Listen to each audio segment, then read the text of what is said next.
আমরা এখন আছি লক্ষ্মীপুর উপজেলার 15 নং লাহারকান্দি ইউনিয়নের 1 নম্বর ওয়ার্ডে। আমাদের আমাদের এই 1 নম্বর ওয়ার্ড গুয়াগাজী বাড়ির মধ্যে সামনে আমরা এখন উপস্থিত আছি। এই জায়গাটার মধ্যে মানে এই বাড়ির মধ্যে প্রতিটি বাড়ির প্রায় প্রতিটি ঘরে এক পর্যায়ে পানি উঠার পর্যায়ে হয়ে গেছে। এমনকি অনেকের ঘরেও পানি উঠে গেছে, মানে ইয়েতে রাস্তার মধ্যে 1 হাঁটু পানি। শুধু আমাদের বাড়ির দরজা 1 হাঁটু পানি, বাড়ির দরজা আছে, রাস্তার মধ্যে আছে, মেইন রাস্তার মধ্যে অনেকগুলো পানি। মানুষের অবস্থা এখন মানে একদম করুণ। এখন সবাই দোয়া করবেন। জানি না এই রাত্রে আল্লাহ কি করে জানি না, শুনতেছি 72 ঘন্টা নাকি 72 ঘন্টার ভিতরে নাকি আরো পানি বাড়তে পারে। এই যে 72 ঘন্টার ভিতরে যদি আরো পানি বাড়তে পারে তাহলে তো কি অবস্থা হবে জানি না। গতকালকে পানি ছিল এখানে অল্প দূর, এখন আজকে পানি হয়ে গেছে কোথায় 1 হাঁটু হয়ে গেছে। অনেকে প্রায় 2 ফুটের কাছাকাছি, 2 ফুটের তো বেশি হবে মনে হয়।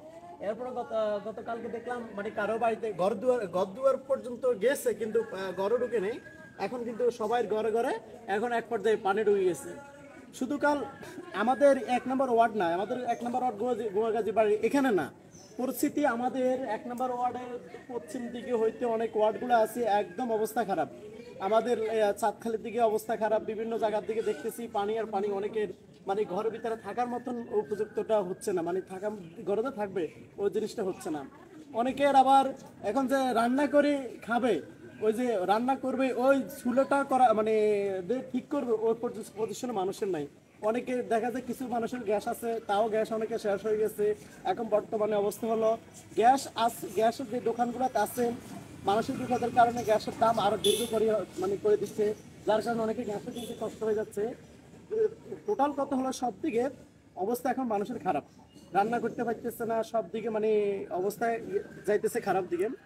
আমাদের 15 নং লাহারকান্দি ইউনিয়নের আশুপা যুব উন্নয়ন ফাউন্ডেশনের পক্ষ থেকে অনেকে আলহামদুলিল্লাহ আমাদের লাইভ করতেছে, অনেকে ভিডিও ছাড়তেছে, অনেকে আলহামদুলিল্লাহ আজকে না হলে আগামীকালকের মধ্যে আশুপা ফাউন্ডেশনের পক্ষ থেকে আমাদের ইউনিয়নের মধ্যে যতজন মানুষ মানে ক্ষতিগ্রস্ত আছে অনেকের মানে ত্রাণ দিব। যদি আপনারা যদি কাউকে যদি প্রবাসী বাইরে যদি কেউ যদি কিছু করতে চান বা দান দিতে চান, আমাদের আশুপা ফাউন্ডেশনের দায়িত্ব আছে মোহাম্মদ ফয়সাল রানা সহ, এরা কিন্তু দায়িত্ব আছে। ওদের সাথে যোগাযোগ করেই যদি আপনারা কিছু দিতে চান মানুষদেরকে একটু সহযোগিতা করুন। আল্লাহ হাফেজ।